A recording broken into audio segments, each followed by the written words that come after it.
Estas são algumas das mortes mais dolorosas do universo Warhammer 40.000. Começamos com o disparo Gauss dos Necrons. Imagine sentir seu corpo sendo apagado molécula por molécula. Durante 10.000 anos, o Império lutou guerras, acreditando que soldados morriam por ferimentos comuns. Esse conceito perdeu valor no momento em que os Necrons despertaram. Os Necrons são máquinas antigas, parecidas com esqueletos metálicos, que permaneceram adormecidas por 60 milhões de anos. Agora estão voltando à atividade, surgindo de mundos tumba espalhados por toda a galáxia. E trouxeram armas que não apenas matam, mas apagam a matéria. São os rifles Gauss. Armas que desmontam o corpo-alvo molécula por molécula. Quando os primeiros regimentos da Guarda Imperial enfrentaram os Necrons, reagiram com táticas padrão rajadas de armas laser investidas blindadas, escudos de energia, nada funcionou. As armas Gauss atravessavam armaduras, campos protetores e até o casco de tanques pesados, como se fossem papel molhado. Os soldados assistiam seus blindados virarem névoa atômica e logo em seguida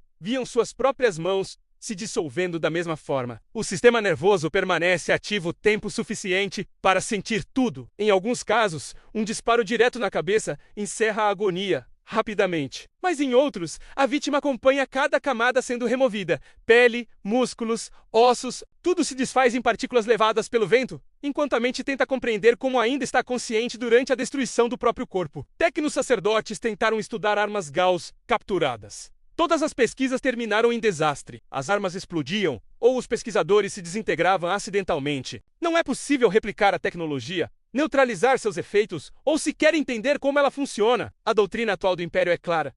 Evitar mundos tumba. Se não for possível evitar, bombardear do espaço antes que os Necrons despertem. E se já estiverem acordados, utilizar força esmagadora e aceitar que muitas perdas são inevitáveis. No milênio 41, ainda não existe contramedida eficaz. A cada ciclo, mais mundos suspeitos entram em quarentena. E há milhões deles, muitos despertando continuamente. Os Drukhari, também conhecidos como Dark Eldar, não realizam ataques para capturar recursos. Eles atacam para capturar gritos. Toda a sua civilização depende de sofrimento alheio.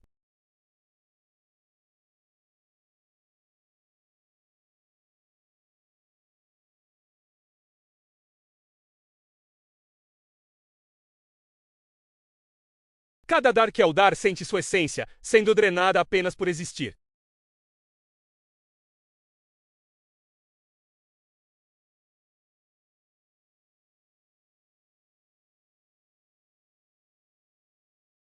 Eles comandam laboratórios de carne, lugares onde corpos são abertos, remodelados e usados como matéria-prima para gerar dor sem limites. Quando as forças Drukhari atacam mundos imperiais por meio de portais da Webway, os capturados não são resgatados. São levados a esses laboratórios como material vivo.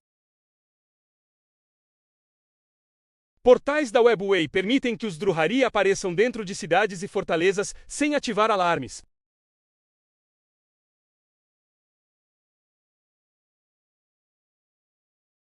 Eles mantêm suas vítimas vivas a qualquer custo, justamente para prolongar o sofrimento.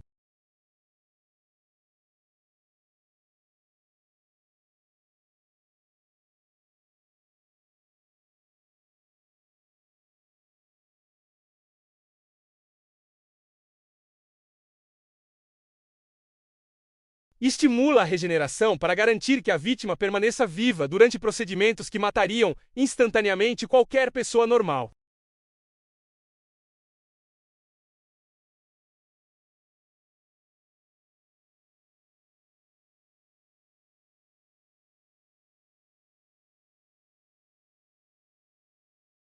O homúnculo pode decidir que os olhos de uma vítima ficariam mais bonitos em outra pessoa e realizar a troca enquanto o dono original observa tudo com um único olho restante. Pode até ligar o sistema nervoso da vítima a armas para que a angústia dela alimente o disparo. Esse tormento pode durar anos. Regeneração avançada mantém a vítima viva para lutar em arenas ou para ser vendida como escravo exótico. Os poucos que conseguem escapar, e são raros, voltam completamente insanos ou tão alterados que não podem mais ser reconhecidos como humanos. A Inquisição tenta eliminar brechas da Webway, sempre que detecta alguma, mas Gomorrah continua inacessível. Os ataques nunca cessam. Bilhões são levados. E não existe resgate, nem salvação, nem final feliz. Nurgle é o deus do caos responsável por doenças, decadência e podridão. Ele enxerga a humanidade com certo afeto distorcido e demonstra isso da única forma que conhece, espalhando pragas. Entre essas doenças, existe uma particularmente terrível, conhecida como podridão de Nurgle. Ela se dissemina através de invasões demoníacas, ataques da Death Guard ou cultistas já infectados. Quando chega a um planeta, não há contenção que impeça o avanço. A doença corrói o corpo, enquanto aprisiona a alma do infectado a Nurgle. Populações inteiras se transformam em hordas pestilentas que avançam sem parar, vencendo pela simples resiliência infecciosa.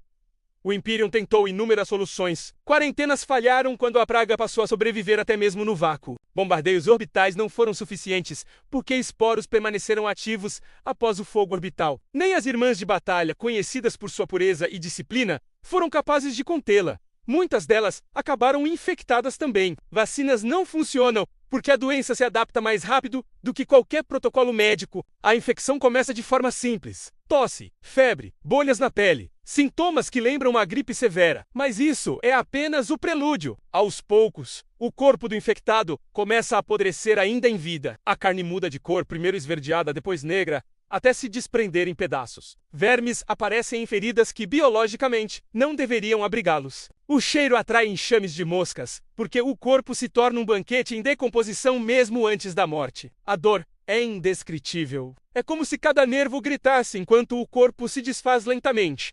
Ainda assim, a vítima não morre. A podridão de Nurgle mantém a pessoa viva, até que atinja um nível de degradação tão extremo que beira o absurdo. O coração continua batendo. Os pulmões ainda lutam para respirar. O cérebro permanece consciente, em meio à própria decomposição. Quando finalmente morre, a alma do indivíduo é devorada e usada para gerar um Plaguebiare, um demônio menor de Nurgle. O espírito fica preso ao deus para sempre, condenado a ser velou em seu jardim pútrido, catalogando doenças e espalhando novas pragas pela galáxia. Em algum lugar, uma parcela da antiga humanidade dessa alma ainda grita, incapaz de ser ouvida. Nurgle acredita que eles estão felizes, mas não estão. Outbreaks devastam colmeias inteiras constantemente. A Death Guard espalha pragas sem qualquer contenção. Não existe cura conhecida. Apenas indivíduos ligados ao Imperador por laços psíquicos muito profundos demonstram alguma resistência. Mesmo assim, inúmeros setores sucumbem às pandemias intermináveis.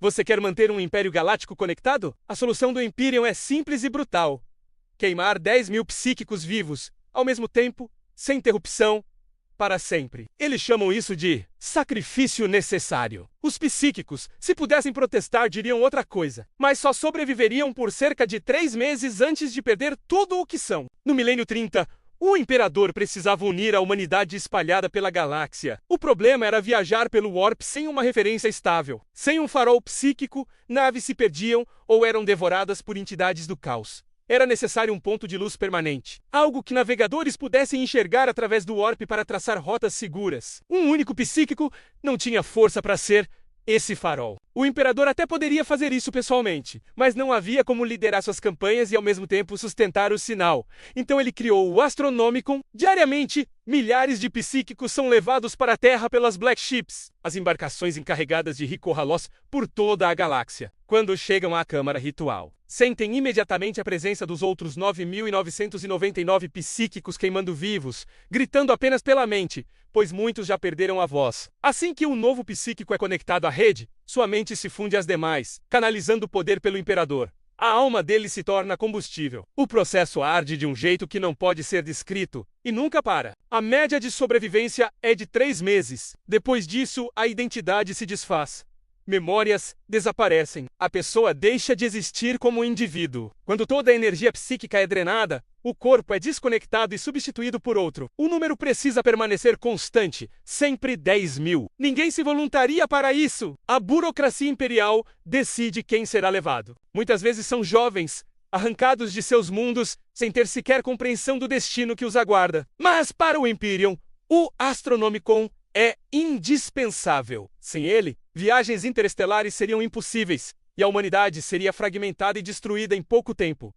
Para os psíquicos, não há escolha. Para o Imperium, não há alternativa. O farol precisa permanecer aceso, custe o que custar. Quando um trabalhador, soldado ou criminoso deixa de ser útil, o Adeptus Mechânicos não desperdiça recursos matando essa pessoa. Eles preferem reaproveitá-la. Para muitos, a morte seria misericórdia, mas o Mechânicos acredita que matar é desperdício. Reciclar é doutrina. E a dor, segundo eles, purifica a carne e prepara o espírito maquina para habitá-la. Inocentes, geralmente, são sedados antes do processo, já que não há o que purificar. Criminosos, hereges ou qualquer um considerado inadequado para a sociedade passam pelo procedimento acordados. Esse ritual envolve contenção física, serras cranianas, brocas corticais e injeções de neurotoxinas. Os olhos são arrancados e substituídos por lentes de mira. As cordas vocais são removidas e trocadas por emissores que só conseguem transmitir códigos de máquina. Membros são amputados e substituídos por pistões, braços industriais ou ferramentas de solda. A coluna é aberta e preenchida com fios condutores. Quando o espírito máquina é ativado dentro do corpo,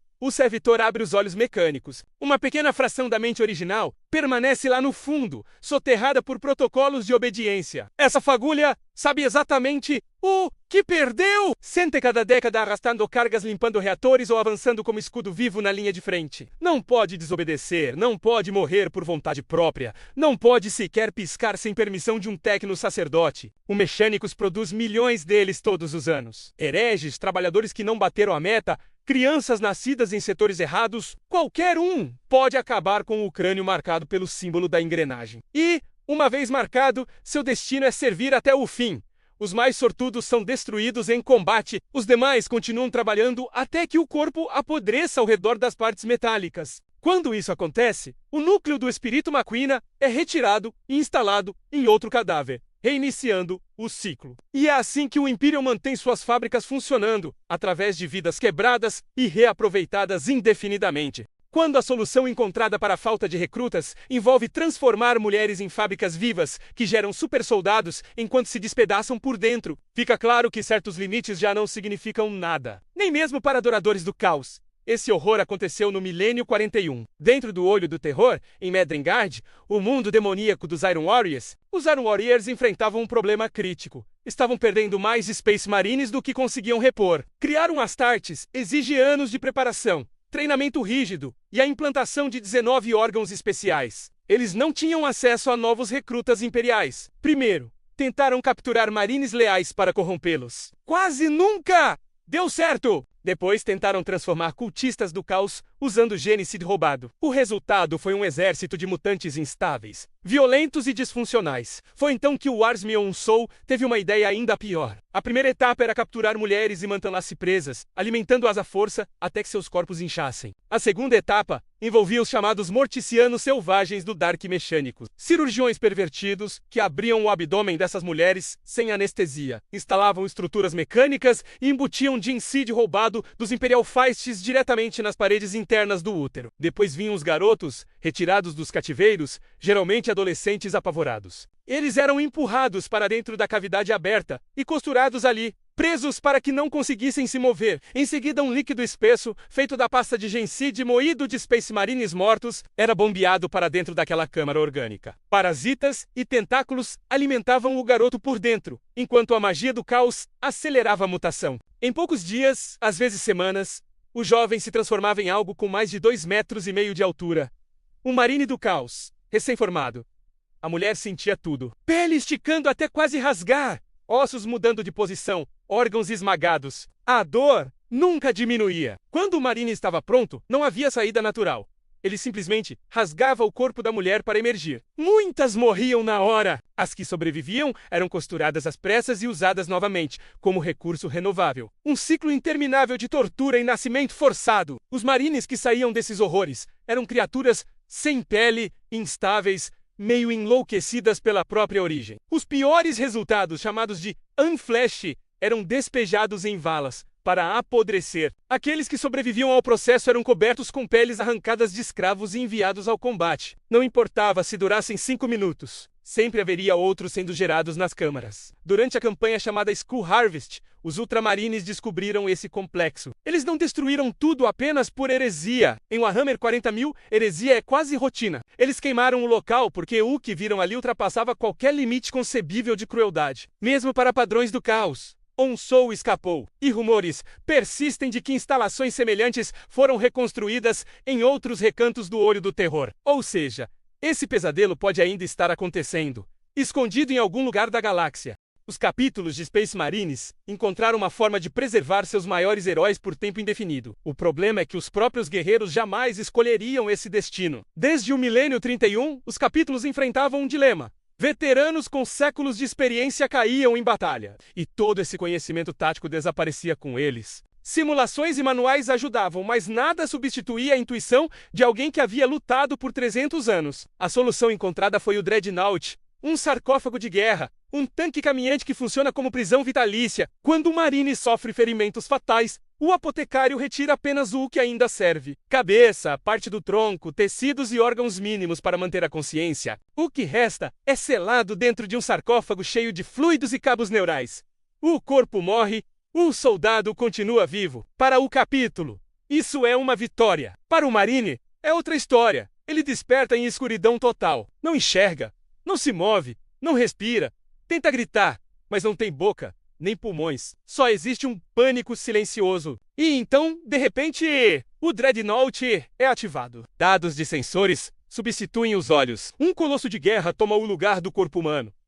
Nada parece certo, nada parece natural. Assim que a batalha termina, o Marine é colocado em hibernação. Eles fazem isso porque a consciência dentro de um Dreadnought não suporta ficar acordada. Privação sensorial, ausência de corpo, tempo distorcido. Tudo isso destrói a mente aos poucos. Os capítulos só acordam seus Dreadnoughts em guerras importantes ou cerimônias essenciais.